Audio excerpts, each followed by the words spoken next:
Okie dokie, boys and girls, it is day 61 of Calisthenics Endurance.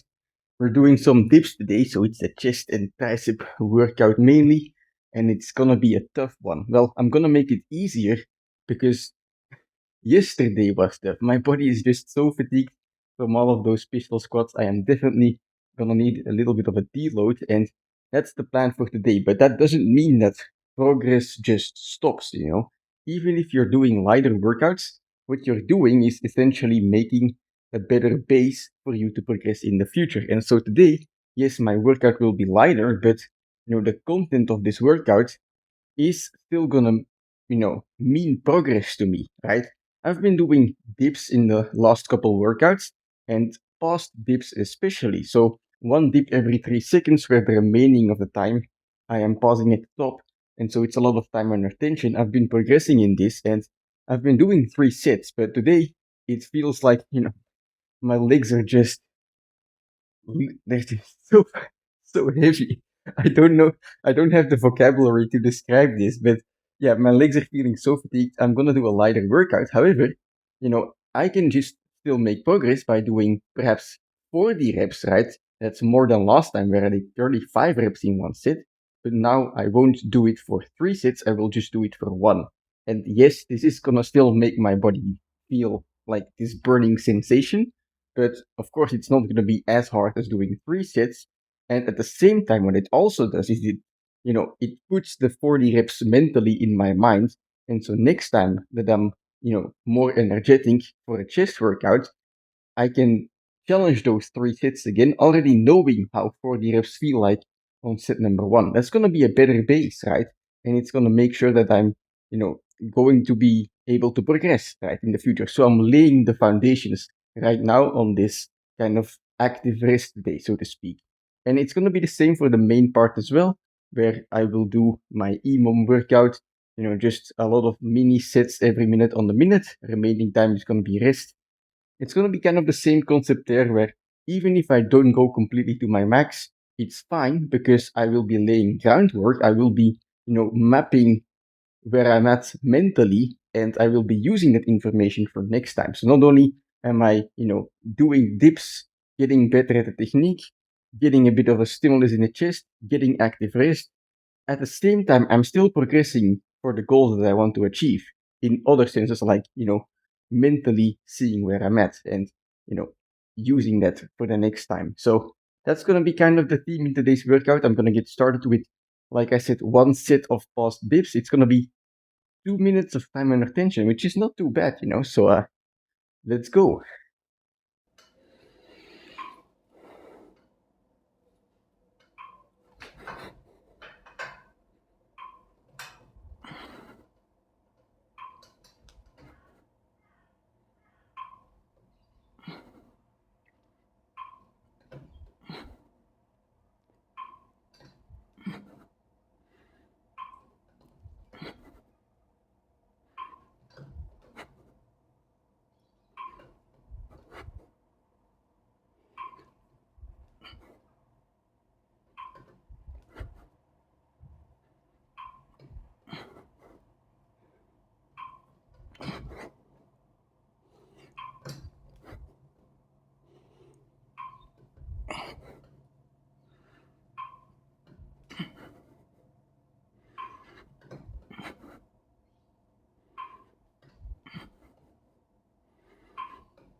Ooh, okie dokie.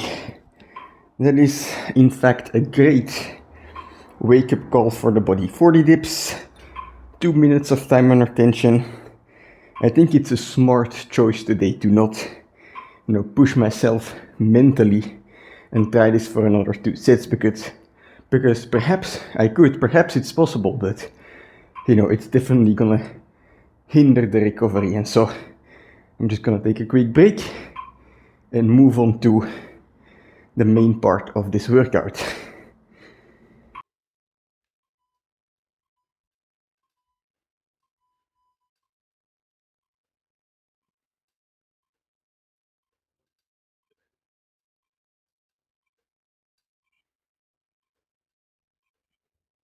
Okie dokie, so that's set number one of hopefully 20 sets in emom style. So every minute on the minute I do a set, and the remaining time is rest time. So 15 reps on dip, I'm doing 1 rep every second. That's 15 seconds.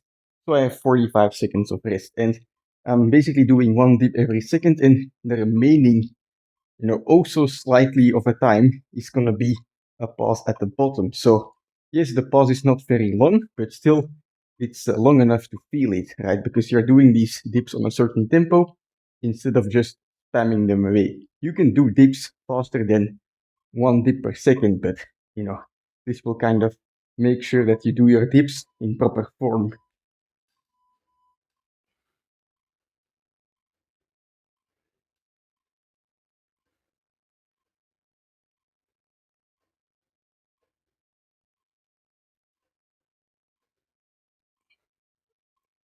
As far as whether I get to 20 sets, I don't know, because, well, I did less work before this compared to last time, 1 set versus 3, but also my legs are feeling way, way, way heavier than last time. So we'll see what happens, but I'm just gonna shut up and I'll see you in about 18 minutes.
Whew. Okie dokie. That's it, 20 sets of 15. Something I wasn't able to do last time, and well, of course, you know, the fact that I didn't do 3 sets of pause dips before helps with that, but I still consider it progress. And, you know, when you're tired, you might dread working out, you know. I didn't really want to get started on the workout today because I'm feeling tired as hell from yesterday. And during the workout as well, I felt tired, but what you have to realize is you're never gonna regret doing a workout. What you're gonna regret is not doing a workout. And so even if today's workout went worse, went not as planned, let's say I wasn't even able to do 1 set of 40 dips at the start. Let's say that happened. Would I have regretted working out? No. Because yes, it's a bad workout, but you either get a good workout and it just feels amazing, or you get a bad workout and then it might feel shitty at first, but then, you know, you leave your training room or the gym or the park or whatever, you spend your day, you go to bed, you kind of reflect on things and you realize like, hey, I'm happy I did it because I might not have gotten the result that I wanted, but at least, you know, I stayed consistent, I put in some effort, I learned new things, right? Now you can reflect on, well, why weren't you recovered? And next time, perhaps, should you do a different workout? Should you do some stretching instead? You can learn from those things. And so you're never gonna regret a workout, no matter how little progress there is. And well, I don't say no progress because there's always progress, right? Even if physically there's no progress, with a bad workout, there's gonna be mental progress. There's gonna be progress in the knowledge that you gain, right? And so it's always worth it to work out, no matter how bad you want to stay on the couch or in bed, so to speak. But yeah, today I'm happy as well that I did this workout. Next time, hopefully I will be, you know, a bit more recovered to do a heavier dip workout, but you know, that will be up to the leg recovery, I guess, which, you know, work hard, study well, eat and sleep plenty. The last 2 parts, the recovery parts, are the ones everyone tends to ignore, myself included. So eat good food and most importantly, have good sleep, you know, sleep enough. That's what I'm gonna do today as well, and the day after, and the day after. And yeah, I'll see you tomorrow for hamstrings. Yes.